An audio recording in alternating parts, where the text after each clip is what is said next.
Mummy പഠിച്ച പൂർവ്വ വിദ്യാലയത്തിൽ വന്നിരിക്കുക കേട്ടോ. എന്തിനാ? പഴയ SLC ബുക്കിൻ്റെ ഡ്യൂപ്ലിക്കേറ്റ് മേടിക്കാൻ. എനിക്കൊന്ന് കാണണം മാർക്ക് ലിസ്റ്റ്.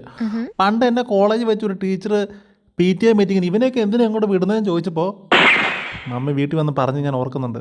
എന്തിനാടാ ഇങ്ങനെ ബാക്കിയുള്ളവരെക്കൂടെ പറയിപ്പിക്കുന്നതെന്ന്. മമ്മിയുടെ മാർക്കായിട്ട് മമ്മി ഇങ്ങ് വരട്ടെ.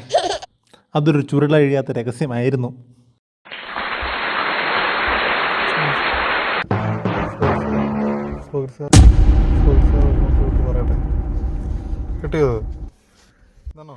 പ്രോഗ്രസ്സുകാരുടെ എൻ്റെ കയ്യിലോട്ട് വന്നപ്പോൾ മമ്മിയുടെ മുഖത്തെ ടെൻഷൻ കണ്ടായിരുന്നോ? ഇത് ഞാൻ എത്ര കൊല്ലം അനുഭവിച്ചതാ.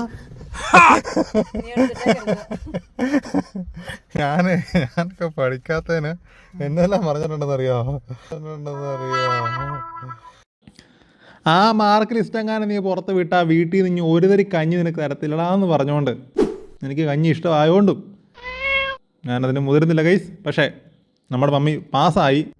വീട്ടിലെ രാവിലത്തെ എല്ലാ പണിയും കഴിഞ്ഞിട്ട് ഓടിച്ചെന്ന് സ്കൂളിൽ പോയിക്കൊണ്ടിരുന്നതാണ്. 4 കിലോമീറ്റർ നടന്ന് സ്കൂളിൽ പോയിക്കൊണ്ടിരുന്നത്. വൈകിട്ടും തിരിച്ചു വന്നിട്ട് അതുപോലെ തന്നെ പണിയുണ്ടായിരുന്നു.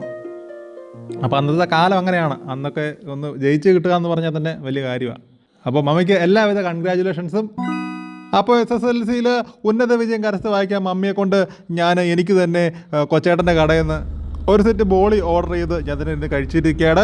അപ്പോൾ അത്രേ ഉള്ളൂ. മമ്മിക്ക് വീണ്ടും കൺഗ്രാജുലേഷൻസ്. എല്ലാവരും ഒന്ന് പാസ്സായതിനെ മമ്മിക്ക് അഭിനന്ദനം പറയണേ. ഇപ്പോൾ ഫ്ലെക്സ് ഒന്നും അടിക്കാൻ അന്നത്തെ കാലത്ത് ഫ്ലെക്സ് ഒന്നും ഇല്ലായിരുന്നല്ലോ. നിങ്ങളെ ഓരോ കമൻറ്റും മമ്മിക്കുള്ളൊരു പ്രോത്സാഹനമാകട്ടെ.